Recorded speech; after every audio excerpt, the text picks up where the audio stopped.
सभा के सत्र के सप्ताहांत पर मैं आज कैमूर जिला अपने गृह जिला आया हूं। लगातार बिहार और कैमूर जिला और बक्सर संसदीय क्षेत्र में इस तरह की घटनाएं और सूचनाएं प्राप्त हो रही थी।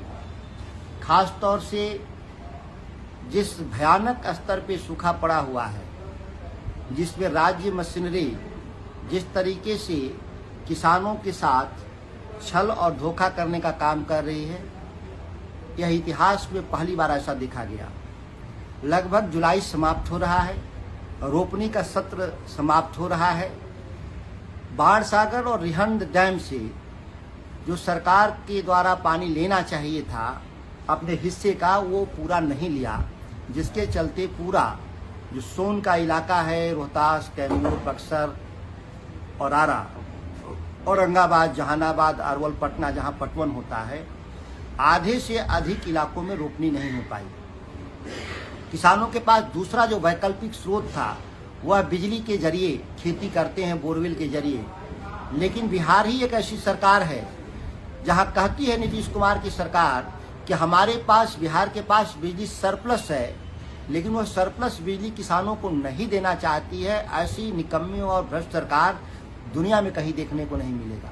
जब आपातकाल की स्थिति हो किसान के लिए, सूखा का भयानक मौसम हो और राज्य सरकार के पास बिजली की पर्याप्त और सरप्लस व्यवस्था हो, तो किसानों को बिजली 20 घंटा क्यों नहीं दी जानी चाहिए। मैं 1 महीना से लगातार मीडिया के जरिए, प्रेस के जरिए और पत्र के जरिए जब मैं लगातार सवाल किया, तो सरकार नींद से जागी और कल उन्होंने 14 घंटा बिजली करने का निर्णय लिया है, 8 घंटा से बढ़ाकर। दुखद है कि 1 महीने में किसानों की जो फसल का जो नुकसान हुआ है, उस नुकसान की भरपाई कौन करेगा। मुझे उम्मीद नहीं कि बिहार में जैसी सरकार, भ्रष्ट निकम्मी सरकार बैठी है, कभी भी इस उम्मीद पर खरा उतरेगी, किसानों के नुकसान को भरपाई करेगी। नहरों में पानी की सबसे आश्चर्यजनक था कि जो विभाग के स्तर पर इस तरह का उदासीनता था कि चौंकाने वाला था। एक पत्र जाता है, कोई भी रिजर्वायर में जब पानी होता है तो चिट्ठी जाती है सरकार के द्वारा, सिंचाई विभाग के द्वारा, कि हमको पानी इतना क्यूसेक के हिसाब से दिया जा। लेकिन बाणसागर, रिहंद डैम में जो उत्तर प्रदेश और मध्य प्रदेश में डैम था, वहां पत्र नहीं गया। पत्र जो गया वो पीछे से गया, जिसके चलते पानी हमको देर से मिला।